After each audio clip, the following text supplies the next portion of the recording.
Welcome to 50 Nights of Fright. I'm Tommy, joined once more by Jess. Today we are talking about Damien Leone's Terrifier, starring Art the Clown. Tell me, Jess, what did you think? This is honestly, it was a very interesting movie because it was the first time we were going into a genre where the villain was interesting enough that I liked the villain, even though he was doing horrible things. Quite graphically horrible. But it's kind of the same way where in Walking Dead, you really like Negan a little bit because of his performance in a way. I really liked Art the Clown in the same type of way. Yeah, I really like David Howard Thornton's performance of Art the Clown. Now, this isn't the first film with Art in it. Now, he was in some short films for Leone's other movie. It was a anthology film, All Hallows Eve.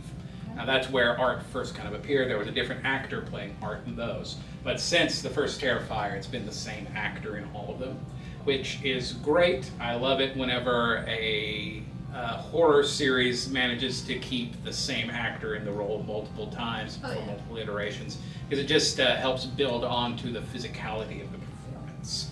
Yes. What about Art in particular did you like?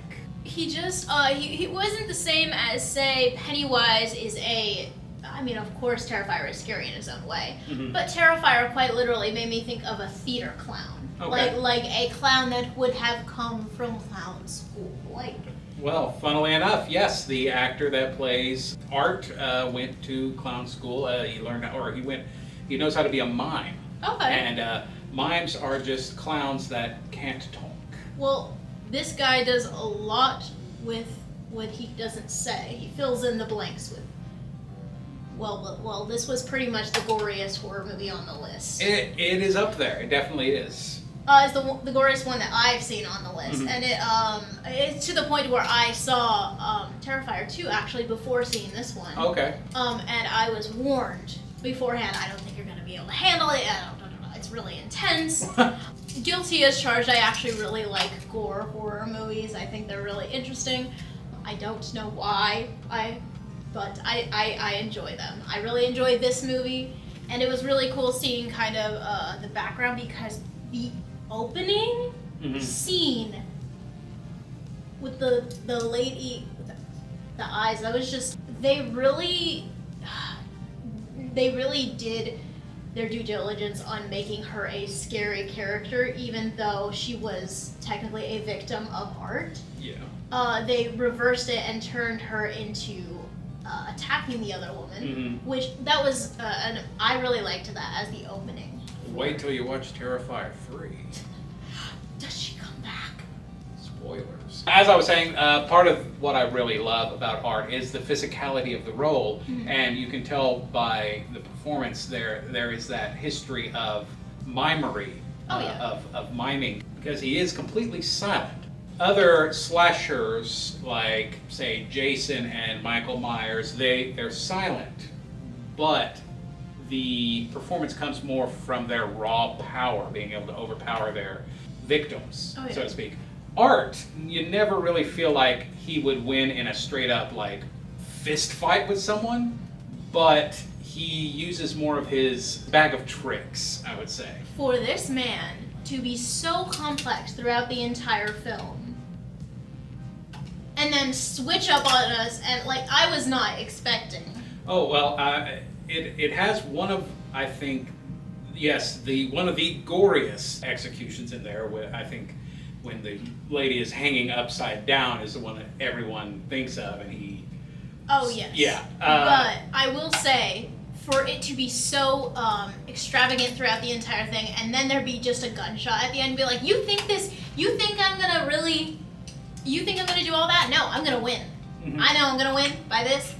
Done. Yeah, that's what I was going towards. Is just, I love how at the end he just pulls out a gun. I found it funny. Yeah, if other slashers were to rely on something like that, I think it would there would be a higher win ratio for the killer. And even though Art dies at the end, does he? It I really love the Terrifier series. The thing is, like, slashers kind of go through phases. You know, Okay. they were really big in the 80s, they kind of died down, then something like Scream came along and it revitalized it, but Right. they had to change the slasher genre. Then it went away for a little while, it comes back, and now with Terrifier, because of films like Saw and Hostel have come out that have those very gory effects, very bloody, extreme violence. With this new wave of slashers that hopefully Terrifier helps usher in, they have to match other horror movies on the blood and gore effects. So the slasher movie does have to evolve in some way, Right. and I think Terrifier is a great example of that.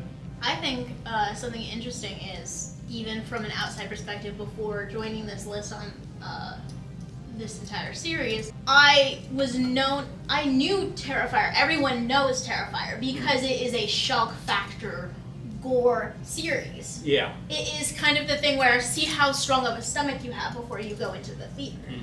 And I thought it was really cool to see the first one. So. Oh, I'm glad you enjoyed it. If you were to say, give this movie a rating, let's go on a scale of 1 to 10. Where are we putting Art the Clown? I found it very enjoyable. I would probably rank it about 7 because I prefer more of the classic horror, and this will, although very fresh, I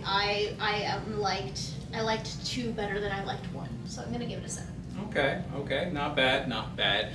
Do you think Art the Clown and this film Terrifier have, although very new, very recent, I think this came out in 2016, Right. somewhere around there, very recent, do you think it will withstand time? Will it be part of this history of horror? Does it belong on this list? I think it does, mostly because of the taboo factor that it has, which historically a lot of the horror movies over time always did have a bit of a taboo factor. This is something that is on people's radar even nowadays, and that's why I think it's going to stay on the list for sure.